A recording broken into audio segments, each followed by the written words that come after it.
Welcome to MK True Crime. I'm Matt Murphy, former homicide prosecutor and author of The Book of Murder. Here's what is on the docket today. Diddy and his lawyers have officially notified the court they plan to file an appeal, but will they need to? TMZ is standing by their reporting that the president could commute Diddy's sentence by the end of this week. We'll bring you the details. The remains of a missing beauty queen in Philadelphia were found over the weekend, and a man was arrested in her disappearance. We'll give you the details of that very disturbing story. And a private investigator is bringing new evidence to light in the case of Celeste Hernandez, the teen found dead in singer David's Tesla. I'm joined today with fellow MK True Crime contributors Dave Aronberg, the Florida lawman, former state attorney for Palm Beach County, Florida, and managing partner at Dave Aronberg Law, and my old friend Mark Geragos, criminal defense attorney to the stars, and just attorney extraordinaire. We will start with Diddy.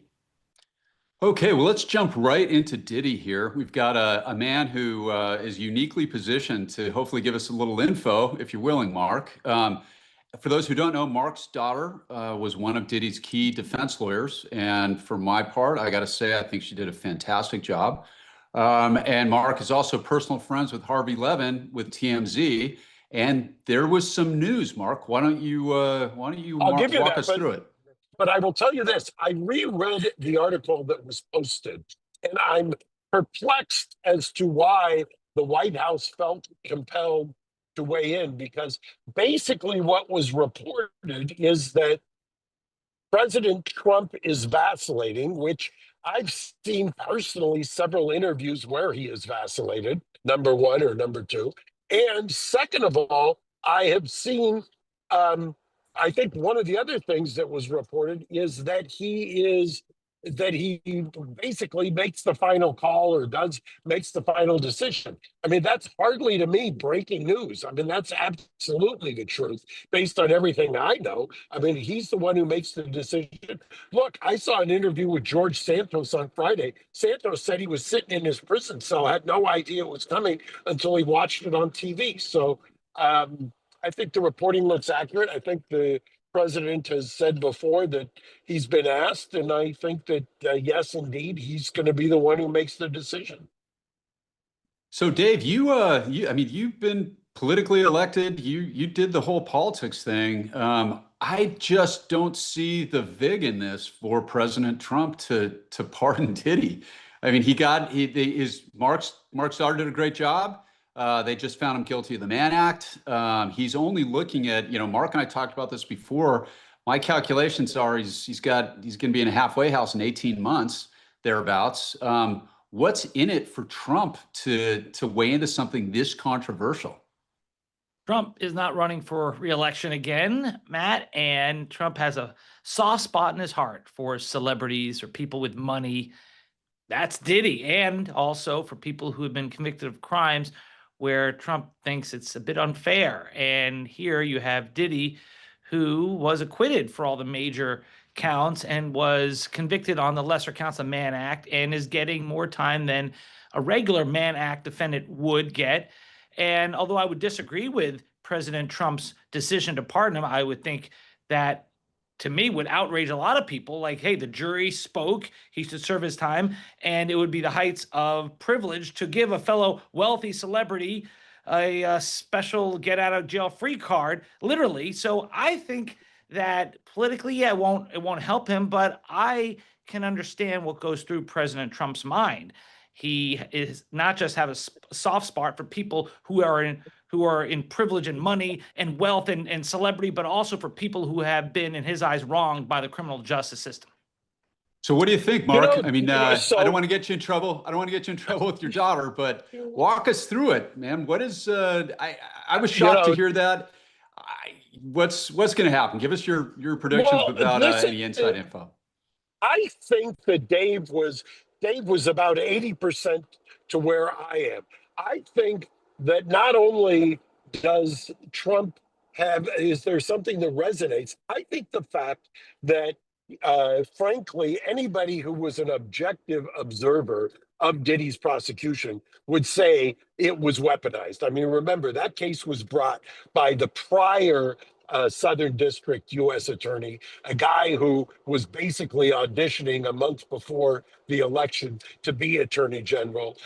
And he actually put it on his website. He indicted Diddy, he indicted Eric Adams. I think if you're going to second guess anybody, you second guess Diddy. And I won't say that I've told this to him, but I've said this publicly. He should have compared himself when he allocated at the sentencing. And he should have said, I now understand what Trump was talking about. I've seen firsthand how they can weaponize the justice system.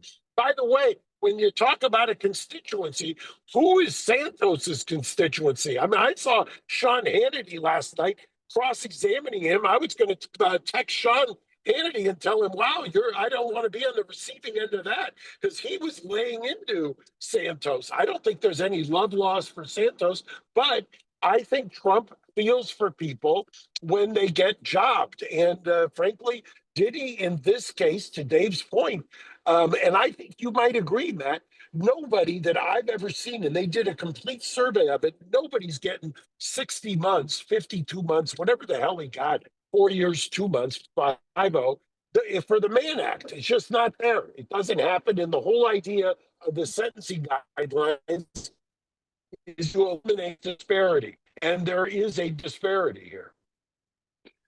Yeah, from my perspective, the Santos thing is that also shocked me. But the problem is we've got all that other stuff that happened in LA, and Mark, you and I have agreed on this all along. RICO was a huge stretch. The sex trafficking, because of the consent elements, that was real. That was genuinely problematic. But boy, oh boy, Diddy came off looking terrible in that video in that hotel, and also the arson, and all of that were predicates for the RICO. But everybody saw that. It's visceral, and I would still be surprised if Trump did it. But hey, I've never run for office. I think Dave's right. He's not running for re-election. Yeah, Go but ahead. you know what's interesting to me is I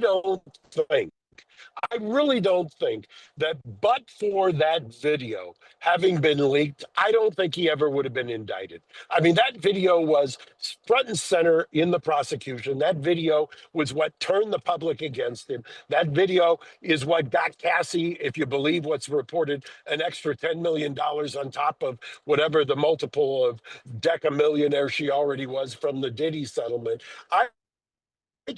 You had him in there. He's been in there for 14 months. Why in the heck are you then giving him, on top of that, a tax tip and service charge? I mean, I told you, Matt, my opinion on these sentencing guidelines is if you get an extra 3 levels because you didn't accept responsibility and take a plea, then the prosecution should be subtracted 5 levels from when you win and beat the overcharging. That's the only way you're going to solve prosecutorial overcharging.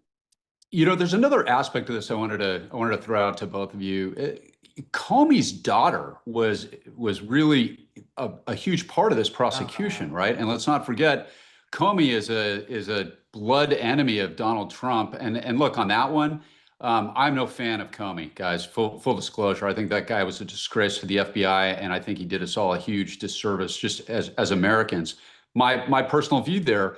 But how much could that play a role? Because he would essentially be taking away what amounts to at least a statistical win for Comey's daughter. She's already been fired from the U.S. Attorney's Office.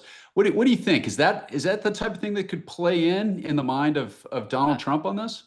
Matt, absolutely. I mean, James Comey is one of Trump's most hated political opponents, and which is crazy because why? Considering James Comey helped him become president. I mean, he shouldn't be indicting James Comey. He should be sending Comey a gift basket after what he did at the end of the campaign with Hillary's emails. And so now he's not only going after Comey, he wants to bury Comey's daughter. He got her fired, and he also notices that she was one of the lead prosecutors here on the Diddy case. So it definitely helps Diddy's cause. And as far as George Santos, keep in mind, George Santos was a fellow Republican who praised Trump and who sent him a heartfelt note from prison, who wrote as an op-ed while he's behind bars about his solitary confinement. So he was playing to an audience of one, and Trump responded. So I'm not surprised by any of these things. Well, I Mark, mean, what do you think? I don't disagree that if you're going to ask for commutation or a pardon, and I think that what just from my view, it looks like it's a commutation. If it was a commutation, I think that's where you have to appeal to your audience of one. You have to, you had an opportunity. You've still got an opportunity, but I don't know why you would expect that he's going to do something if you don't reach out direct and if you don't praise him. And by the way, there's only two things in the criminal law that you can't appeal. Two things: not guilty and a commutation or pardon. That's it. So what does Trump care? He's going to do what he's going to do.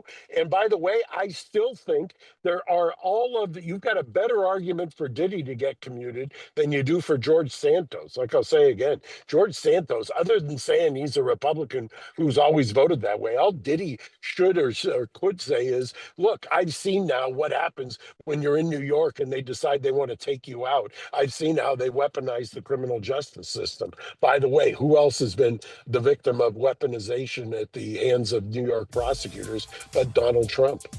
Yep. Well, this is going to be really interesting. And to the audience out there, you just heard from the man who's better connected than anybody. He's good buddies with Harvey Levin. And of course, Mark Starr was integral to the defense. Want to know about something positive and upbeat? Well, I've been telling you about Firecracker Farm Hot Salt. It's been a showstopper gift and must-have item for anyone that enjoys spicing up their food. But what exactly is hot salt?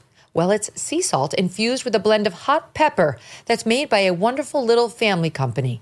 It comes in sleek stainless steel push grinders that feel great in hand and are really satisfying to use. Their motto is, everything's better with hot salt. And based on the reviews, customers are in full agreement. So give it a try. Go to firecracker.farm right now and use the code MK at checkout for a special discount. That's firecracker.farm, code MK. Get yourself some hot salt before it's all gone. You'll thank me. Let's move on now to the Kada Scott case. Dave, why don't you take our viewers through this very briefly? What's going on there? Well, the latest is that they've got this suspect and they've made an arrest. And this happened in Philadelphia, where the DA there has a reputation of being a criminal justice reformer. He's someone who is Soros-backed, and he has not filed murder charges yet against the defendant who allegedly killed Kada. And it just in a horrifying set of circumstances where it looks like this defendant had previous encounters with women where he attempted to kidnap them. And he was in fact prosecuted by this same DA's office before, but the victim did not show up for multiple hearings. And so the prosecutor's office dropped the case. And had this defendant been locked up because of that previous case, Kada would still be alive. Now, with that said, as a former prosecutor, if a victim in a case does not cooperate, doesn't show up to hearings or meetings, then most prosecutors would drop these matters. On the other hand, if you have independent evidence against this defendant, and he has clearly a past, then you can go forward with the evidence in the case without the cooperation of the victim. And then one more thing. In Philadelphia, apparently they have bond rules that allowed this defendant in his previous case to get a $200,000 bond, which he was able to fulfill by putting up $20,000 to from a bail bondsman, 10%, and he was out. And because he was out, that we suspect is the reason why the first victim refused to cooperate, because she was so scared that this guy was out, it could harm her. So when we all do all the criminal justice reform stuff, let's all remember that there are victims here at stake and there are real lives at stake, and perhaps Kada should still be alive. Okay, let me play this shot, and I gotta confess here, guys, this disturbs me. So for the viewers, take a look at this, and then I want to get your reaction to this, Mark. Please play shot one. Go away, bitch. Don't come over here. Kara, call the cops. Call the... It's all these kids in here. Call the cops, you dumb bitch. He coming around the window. Go that way, Cameron.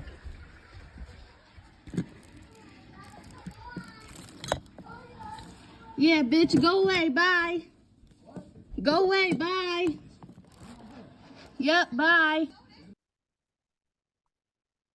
So, Mark, Dave just talked about independent evidence. We got a videotape of that guy's face in the window, and you notice how he stops there and says, "What?" Because she called him a bitch, as if she's somehow out of line. What are your thoughts on this one? I don't know. My thoughts are, since when did you become such a snowflake that shocked you? I mean, you've seen much worse than that. I remember a case you and I had with a lot worse stuff than that, right? So, yeah, Yeah, I don't know. yeah. Let me That, wait. As far as the snowflake thing goes, that's a video, but we know what he went and did after that. And with Larry Krasner, I'm gonna jump on this, guys. Like that friggin' guy, he's Soros backed. He's a hug him and let him go type. This is one of the consequences. You get a video, and I was a prosecutor for 26 years. Dave was too. You get a friggin' video of a guy like that. To a large extent, you do not care what the victim wants or doesn't want. And what it turned out is that these women were afraid to go into court because he was out of custody, which is again prosecutorial failure, endless. And this is just the latest in a Larry Krasner thing. And he admitted we could have done better. That's a fancy way of him saying, we got this young woman killed. So when you're talking about that video, it makes me cringe because as a DA, and I know Dave's done the same thing, when you have a reluctant victim, you press forward. And in this case, that video disturbs me because the prosecutorial incompetence led to the death of a beautiful young woman. So forgive my snowflakeness. And yeah, I've seen way bigger videos, but that's why that one disturbs me. I'm going to push back here. You know what? I understand, as the two ex-prosecutors that you guys are, your perspective and the hug me prosecutor and this or that. But you know, when you wrap yourself up in the mantles of the victim's rights, I literally this year have, I think, shown that that is nothing more than a proxy for whatever the prosecutor wants. And I refer to the Menendez case. We had uniformly over 20 family members, 20 victims, uniformly saying, this is what we want you to do. And what did our prosecutor, our tough law and order prosecutor who beat the previous hug 'em tight prosecutor and DA do? He ignored them totally. He basically shock and awed them into submission and basically violated the Constitution. So I'm older than you two. And I remember when all of the victims' rights started and all of this stuff. It's a lot. In many cases, it's nothing more than just a way for the prosecutors to wrap themselves up in the cloak or the white hat. And I kind of push back against. I appreciate that. Well, Menendez is a story for another day, but your job as a prosecutor at the end of the day, not to step on you, Dave, you're an agent of public safety. That's the job. That guy that we just watched in that video, you do not get a clearer expression of danger. And if you can't predict that guy is going to do something bad in the future, you suck at your job and you should quit. And look, certain things with Marcy's Law, we have some points of agreement on that. That guy after that video, went and slaughtered a beautiful young woman. And by the way, how come no homicide has been charged yet? Krasner is slow on the trigger on that. F that guy.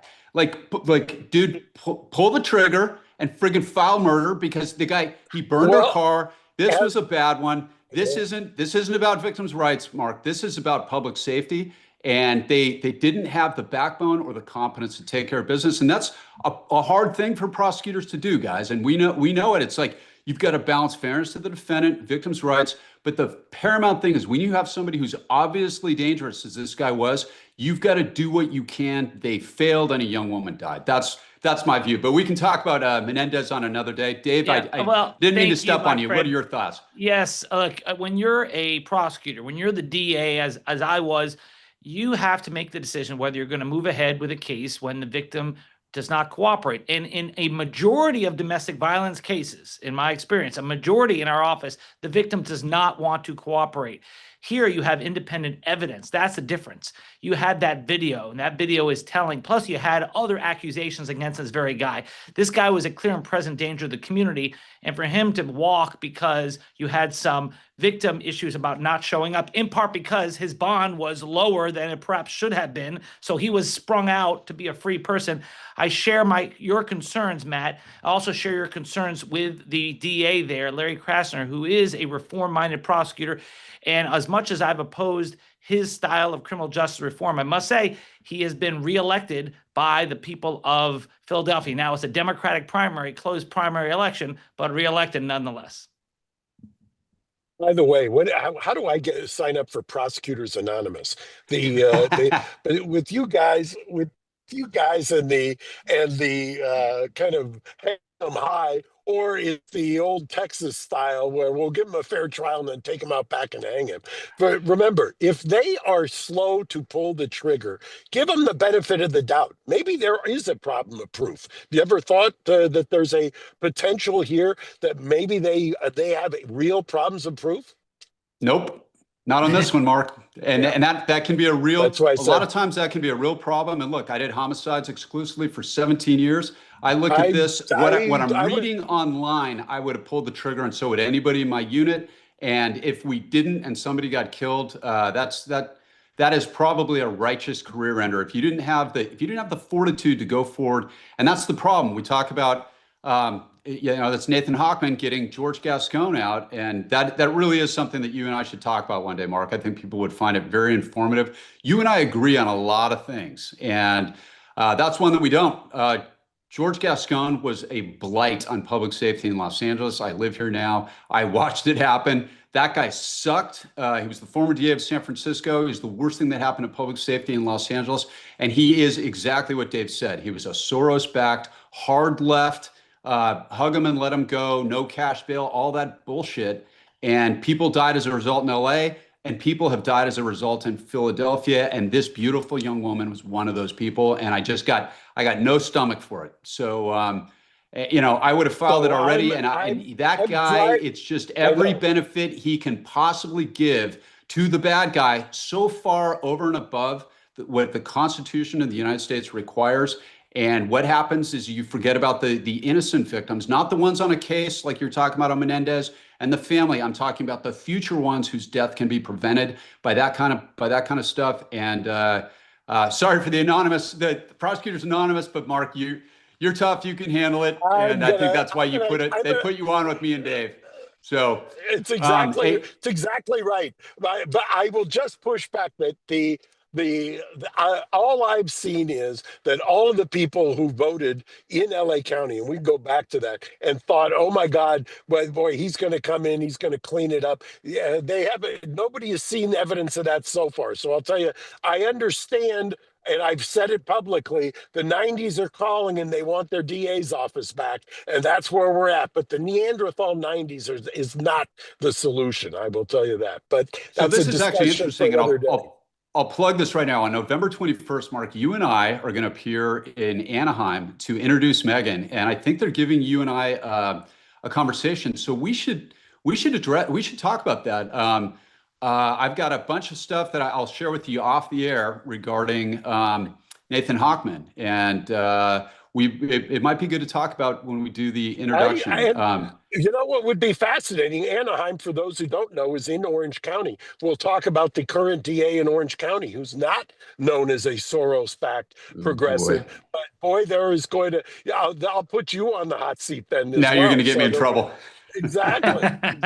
Sorry, Dave. That's kind of inside California baseball. Sorry. Well, I'm going to be there on stage in Florida, but in Florida, there really is no dispute or debate. We just hang them high. Exactly. Yeah, so Mark, give them a fair trial and take them out back and hang them. I got you. Yeah. So you know what, Mark? I'm going to give you a call when we're off the air. I want to actually really get your input on a case I got right now that I'm actually defending in LA County, and I'd love to get your 2 cents. And let's figure that out, because it might really be interesting for the audience. I would love very that. Topical. I would love that. Yeah. It is topical. And I apologize, guys. I'm here. I just pulled up to the courthouse, and I got a bail hearing, and I've got to put a tie on at this point. Sorry for that. Timing's perfect. Okay. Bye, guys. Coming up next, we are going to talk about David updates. and a Halloween prank gone wrong. When you are buried in credit card and loan debt, it's human nature to put it off and say, I'm going to deal with that later. If that is you, here's something you need to know. Okay, just hear me out. Done with Debt discovered a little-known strategy that works in your favor to dramatically reduce or even erase your debt altogether. They can aggressively engage everyone you owe money to this fall, and here's why. They know which lenders and credit card companies are doing year-end accounting and need to cut deals. They even know which ones have year-end audits and need to get your debt off of their books. So consider getting started with Done with Debt right now, this fall. Done with Debt accomplishes all of this without bankruptcy or new loans. In fact, most clients end up with more money in their pocket month one. Get started now while you still have time. Go to donewithdebt.com and speak with one of their specialists for free. All right, it's donewithdebt.com. Don't wait. Take advantage of this stuff in the fall while you strike while the iron's hot. Donewithdebt.com. In September, the decomposed remains of Celeste Hernandez were found in the trunk of singer David's Tesla. The private investigator is now claiming he has new evidence, including the identity of the last person to park the Tesla. Dave, what do we know about this one? Well, this is big news because it involves this rap singer, R&B singer who I've never heard of before, David. I've never spelled my name like that, but I'll go with it. And apparently the allegation is that the body was in the car perhaps months before it was discovered, and it was subject to perhaps some satanic ritual, that there's a allegation that they were going to somehow mutilate the body or do something. It gets weirder and it's awful. And you have David, who has lawyered up and has canceled his tour and has transferred his assets apparently to his mother. So that shows you that he's expecting something to come down. But still, there's no additional evidence against him that we've learned other than just these weird, gory details of a dead body in a trunk of a Tesla that he owns for perhaps a long, long time, to be subject to some weird ritual. So it gets weirder and more disgusting, but yet from an evidentiary standpoint, I don't yet see any smoking gun against him. Let's play SOT 2, and I want to get your reaction to this, Dave. We'll say this, there are some things that, and I'm talking physical evidence that was at that house that is, there could have been greater plans as far as getting rid of her, and it's scary, sadistic stuff. And that's why we're trying to learn more about that. I wish I could say more, but for obvious reasons I can't. But it doesn't have to do with how she died, but maybe how they were planning on ultimately getting rid of her, and how maybe that Tesla was just a holding spot at the time, and things just, their timing was just off as far as getting this done. But there's a few things that were just like, will blow your mind. So, Dave, I know you've dealt with many high-profile cases. Don't you love it when you got a private investigator snooping around and giving interviews? And I say that obviously sarcastically for the viewers. What are your thoughts on that? Yeah, he was very vague about it. It's like, what does he mean by scary, sadistic stuff? I mean, it's tantalizing and weird, but is that something that matters to prosecutors? I mean, it is a crime to mutilate a dead body, but we want to know who did it, who's the one who killed this poor victim, not necessarily who's trying to engage in some sadistic stuff after the fact, unless that person is the killer. That's what I want to know. And so, they're raising a lot of questions about, potential accomplices. That's interesting, because if there are accomplices here, they could be charged as a principal in this murder. So, it's like they're teasing us with this stuff and going on podcasts without giving out names and details. That doesn't seem to be fair. Although I do love Jesse Weber's podcast, and I know he watches this, so it's nice to give him a plug. Yeah, and Jesse Weber, guys, for those of you who haven't watched him, he's among the very best, and he's a really, really good guy too. So good for Jesse for getting that guy to talk. Some of the additional details he shared in that interview that we don't have a SOT for was that doesn't appear there was any evidence that she was murdered in David's house. Again, this is all totally uncorroborated, and as Dave said correctly, very vague. But when it comes to accomplices, here's an interesting legal angle, and I'm really glad you're here with us, Dave. when you have a principal to a crime, so what that means is a principal is somebody that is involved in a killing before the killing happens. If you have an accessory, which is different than a principal, accessory after the fact is a crime in the state of California as it is in Florida. And I learned from my friend Dave here that in Florida, that can carry a sentence of up to 30 years just being an accessory after the fact to murder. In California, an accessory after the fact for murder is 36 months, and you serve it at 50% good time work time, which means the max you spend in California, if you're an accessory after the fact to murder, is 18 months. It's the max we can get. It in every other state except for my crazy state of California, it's based on the crime. So if you steal a bike, you're an accessory after the fact, and typically it's like half of the crime. You're subject to half the penalty for stealing a bike. If you rob a bank, it's half the penalty for robbing a bank. In Florida, 30 years is quite a hit. If somebody's determined, that's half of a life sentence, I guess. California, it is, if somebody's in custody, and a lot of times, as Dave knows, in homicide cases, you can prove somebody is up to their eyeballs in a murder after the fact, even though you know they were involved before, but you can only ding them up to 18 months. And by the time a case comes to trial anywhere in Southern California, they've already got what's known as CTS, or credit time served, and they are out. So you can probably tell based on my rant with my friend Mark Geragos this morning, I would much rather California laws reflected Florida's as far as accessory after the fact. And as far as David goes, apparently one of the things this investigator said is they do have video, which is one of the questions that Dave and I have been talking about in previous episodes. Like, did that Tesla capture the identity with all the cameras on Teslas of the person who parked the car there? And according to this guy, the answer is yes, that one of those cameras picked up the driver. We don't know who that is yet, but when whoever drove that car and parked it there with this poor young woman's body, and I shouldn't even say a young woman, she's a girl. She wasn't even 15 yet. So this poor girl's body in the trunk, that person in Florida would be on the hook for 30 years, which, as far as solving this, assuming it's not David driving the car, that's a heck of an incentive for somebody to cooperate with law enforcement. In California, that person's going to sit down with their lawyer and they're going to go, hey, man, max you can do is 18 months in custody. So maybe you don't want to rat out your buddy who killed her. And it's going to be interesting to see. It's a wasted opportunity as a tool for law enforcement to get people involved in conspiracies to kill to cooperate. So, Dave, have you had a case like that where an investigator has been running around giving interviews? Have you done one of those in your office, or have you had that happen to you before? Well, remember the Dahlia DiPolito case, the case of the stripper who married a guy she just met at the strip club or from an escort service. That's it. And we had to prosecute her 3 times because there were some issues with the jury. One was a hung jury, another one was overturned on appeal.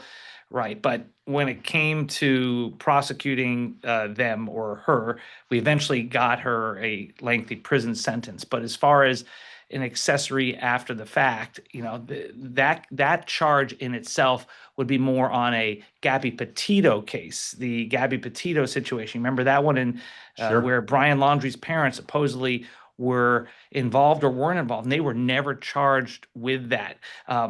So that's on that. But as far as the DiPolito case, the issue we had was that you had law enforcement participating with Cops, the TV show, and they were there on the scene, and that was used by the defense as saying, you see, this was all a setup for a reality show. She thought she was on a reality show.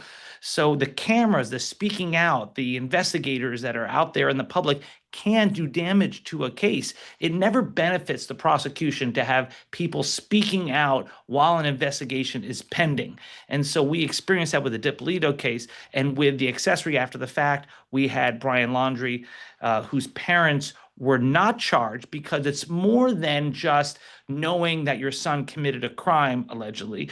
It's also actively doing something to cover it up, to prevent him from being caught. And his parents have still not been charged to this day. So although the penalty is steep for accessory after the fact, you still have to have the goods. It's more than just knowing something happened. It has to be active involvement. So for those who don't know the 2 cases that Dave is talking about, I got to tell you, my very first gig when I went to work for ABC after I left the DA's office was the Dahlia DiPolito case. And I got to tell you guys, this is why everybody loves Dave Aronberg. That case, first of all, entertaining as can be. You got to watch the 2020 on it.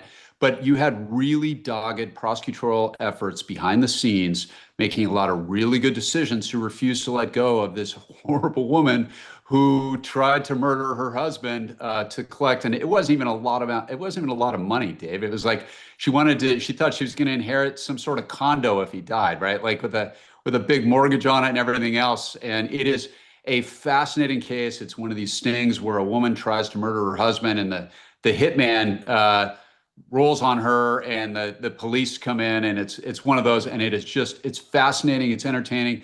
It's one of the few with a happy ending where our victim actually lived, but he was a cartoon character in his own right. So I mean, very, very entertaining. Yeah. But behind the scenes on that, guys, Dave Aronberg was making sure that the right thing happened on that, and I've admired him ever since. I did that case before I got to meet Dave. And from prosecutor to prosecutor, I've always respected him as a result of that. The other, of course, Gabby Petito's horrific story, the young woman who was murdered, and her boyfriend went and he killed her, and he went home, and his parents, were allegedly less than cooperative with law enforcement. He killed himself in a swamp, I think, Dave, right? That's right. He died in a swamp, and his parents seemed to know his whereabouts, comings and goings, or maybe they didn't, but that was the accusation. They were helping him flee, and they were never charged. But yes, that was the van life. Remember, they went on this van, they had this idyllic relationship, and they went all across the country and put it all on Instagram, and it turns out there was domestic violence there. It wasn't all that was portrayed to be. By the way, Matt, about the Dippolito case, this one where they had the stripper who tried to have her husband of a week murdered multiple times. She tried to poison him, and then she hired a hitman. And that's where police pretended that the hitman had accomplished his goal. The hitman was an undercover cop. And they said, "Your husband is dead." And she cried in front of the cameras. And they had it all on camera for cops, for reality TV. And that was used as their defense. So this just goes back to when you're speaking out as an investigator, a cop, when you're making a show out of it, it never helps the prosecution. It gives a lifeline to the defense. Although, as I recall in that one, and you're absolutely right, of course, but I think that they said, "Ma'am, your husband," and she was so keyed up for her acting job that she began to cry before they even got to the "is dead" part. So it's like, "Ma'am, your husband, no, don't tell me, is dead." And I think that helped you guys at the end, because it was like clearly she knew more than what she was learning right then and there. But that's just a great story. There's a book written by Dave's former deputy that is very entertaining as well. And that's for those of you who haven't seen it, you can pull it up on 2020. You'll see my much younger mug helping to tell that story. But that is it's amazing, and Dave did a phenomenal job. So Dave, we just saw that creepy video of the guy in Philadelphia walking up to the window, and we're coming up on Halloween here. Please play SOT 3, and I want to get your reaction to this one. My worst nightmare.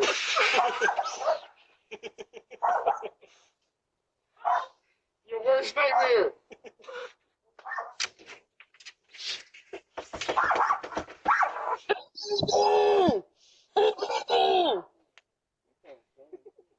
If this door doesn't open, we're gonna come in.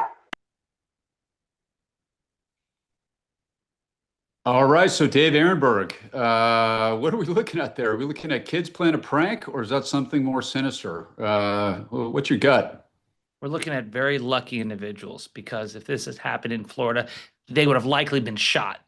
I mean, my goodness, you go up to someone's home as a joke, a prank at first, and the family inside is like, "Okay, we get the joke." And then you continue to bang on the door and say, "We're serious," and really threaten to storm into the house. And yeah, that's when they call 911. And these guys took a prank too far, and really, they're lucky they left with their lives. Yeah, and there's apparently a young woman that lived in that house. Her mom was in there, and that's scary stuff. And yeah, in the state of Florida, and pretty much any state, I think if that door hadn't been locked, and that door opened up, and you got that guy saying we're your worst nightmare, even if that was a prank, a homeowner would probably be well within their rights to shoot out of fear. So Absolutely. That's scary. That's incredibly reckless, incredibly dumb, and hopefully it was just a prank gone wrong. Yeah, the cops at the time even said that the homeowner would have been within their rights to protect their property and shoot. This is a burglary. Under the law, when you're on the porch like that and bang on the door, that's a burglary. And so it's terrible all around. It's not funny, and they're lucky, like I said, that they didn't get shot themselves, because in just about every state you could have shot that guy. Next, your questions and our closing arguments. Stay tuned. Does your family pile on the couch Sunday morning, get cozied up, maybe with some coffee? You might want to add the bubble cuddle blanket from Cozy Earth as part of your plans. It's plush, textured, and then when it's time for bed, that's when Cozy Earth takes comfort to a whole nother level. Their bamboo sheets can transform your sleep. Made from viscose from bamboo, they're temperature regulating and moisture wicking, so you actually sleep cooler. Silky smooth, breathable, and built to last, it is like slipping into luxury every night. Plus, you can try them risk-free with a 100-night sleep trial and a 10-year warranty. Upgrade the place you spend the most time, your bed. Visit CozyEarth.com. Use my code Megan for 20% off your order. That's CozyEarth.com, code Megan. And if you get a post-purchase survey, let them know you heard about Cozy Earth from The Megyn Kelly Show. Because home is not just where you live, it's how you feel.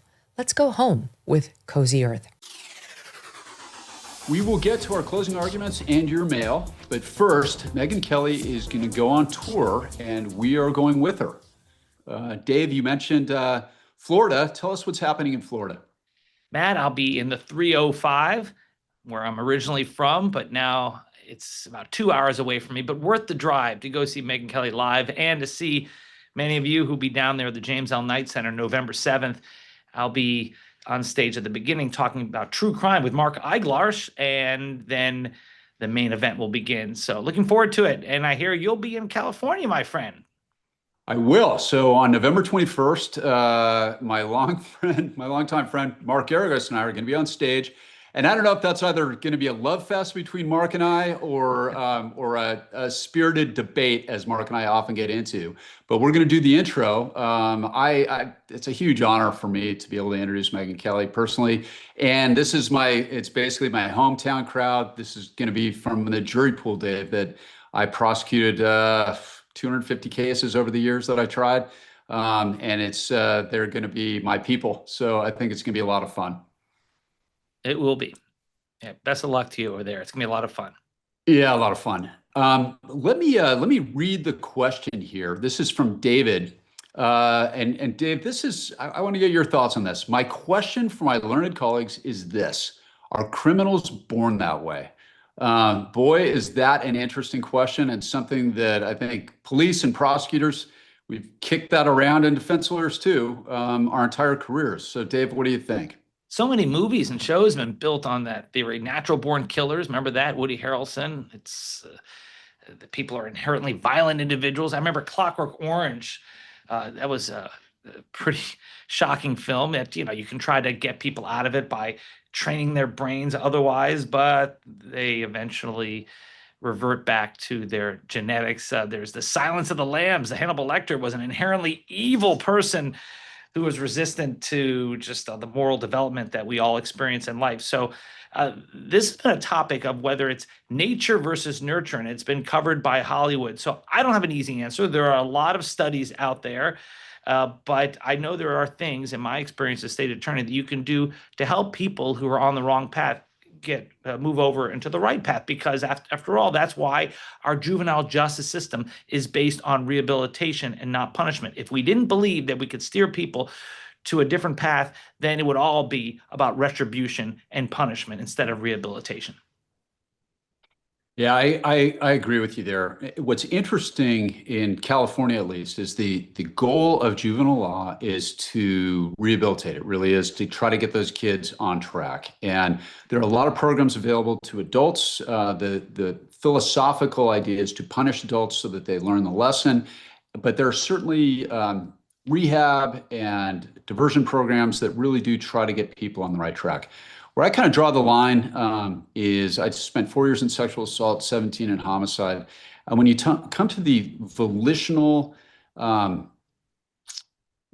crime, whether they have a compulsion to do it that's genetic, whether they have some sort of screw loose in their head, you reach a point when I don't care. I don't really care what their motivation is. They have an obligation to either control that impulse, or they can't be out here with the rest of us, especially when it comes to kids, sexual abuse of children. And as you know, Dave, a lot of times those cases morph into murder. So when you reach a certain point in my mind where trying to understand the psychology, I kind of don't give a damn anymore.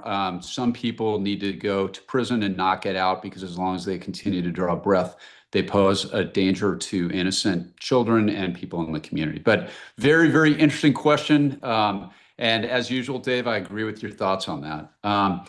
Let's get into closing arguments. Dave, give us a 1-minute rant on the topic of your choice. Yeah, Matt, it's been great doing the show with you today. You're awesome. And I want to talk to you as two former prosecutors about payback, revenge, and retribution. These are all natural feelings when someone feels wronged. And we saw this with President Trump. He campaigned on, "I will be your retribution." But it makes for bad policy in our criminal justice system. You and I are probably the same feelings about James Comey. I understand why so many people are down on him. And Letitia James is someone who President Trump feels that wronged him. But when you go ahead and fire an experienced U.S. Attorney, Eric Siebert, and install someone who's never been a prosecutor before, Lindsay Halligan, who is an insurance lawyer, for the sole purpose of retribution, for the sole purpose of taking on your political enemy, that is a recipe for disaster. Now we see that Lindsay Halligan has sent all these signal messages to a reporter who published them. Don't do that if you're a prosecutor. That's Brady evidence. That's going to be evidence for all these defendants about vindictive prosecution. And I know what you're thinking. Well, at least you have John Bolton's case, which is a strong case, which was not built on flimsy evidence. And it's not a Lindsay Halligan case. It's a case filed by an experienced career prosecutor in the National Security Division. But you will see that if you file weak charges over here, it seeps into the pot over here. And the thing with John Bolton is that you can't look at that case in a vacuum. It is a lifeline for the defense that even though the facts are strong against John Bolton, even though he may have committed a crime, now he can say vindictive prosecution. Just look at what they're doing elsewhere. And now when you have all these signal messages, it does seep over into his case. And so that's a lesson here, that by filing weak sauce cases against Comey and James, and they are weak, it gives John Bolton's defense a chance to beat the career prosecutors. And that's why prosecutors and presidents should never put weak cases forward in an attempt to go after your opponents. It can end up turning a related strong case or even an unrelated strong case into a dismissal. One of my favorite judges in Orange County is a guy named Greg Jones. And I wound up in a case in front of him, and he had just a great quote I've never forgotten. He said, "Politics and prosecutorial power are always a toxic cocktail." And there are certainly many who agree with you and him on that one, Dave. My rant here, I got to switch topics. I wasn't gonna talk about this, but Mark kind of fired me up. I want to talk about these Soros-backed so-called progressive district attorneys. We have a system that's based on adversarial justice. In other words, you've got a prosecutor fighting their hardest to achieve justice versus a defense lawyer fighting their hardest to defend their client. And when you have people that come in and run for district attorney, whose job is essentially to advocate for the bad guys, the system gets screwed up and it becomes rigged. And this poor young woman in Philadelphia, guys, I got to tell you, it drives me nuts. That beautiful young woman should be alive today. And she's not, because of the policies of the far left Philadelphia district attorney. And Dave, I know as a Democrat, some of the best judges and district attorneys I've ever worked for or with have been registered Democrats. It's not about that. It's about this insane leftist philosophy where the bad guys are the victims and the victims are somehow in the wrong. The cops are all in the wrong. And it's a bankrupt philosophy. And look, when you put people in power who ascribe to that, like George Gascon in LA, like this Krasner guy in Philadelphia, it's only a matter of time before beautiful, young, innocent people, like that young woman in that Philadelphia case, lose their lives. And the apoplectic, multi-generational grief that poor young woman's family is going through right now, it changes generations within that family. It's not fair, it's not right, and it is not the job of a prosecutor. And this was a tremendous failure. I'm disgusted by that thing, and I hope this prompts the people of Philadelphia to wake up and vote that guy out of office. That's my rant. Thank you very much for tuning in. Thanks to my fellow contributors, Dave Aronberg and Mark Geragos, and thank you so much, the viewers, for joining us today at MK True Crime. Send us your story suggestions, questions, and comments to mktruecrime@devilmaycaremedia.com. Please, everybody, have an awesome week.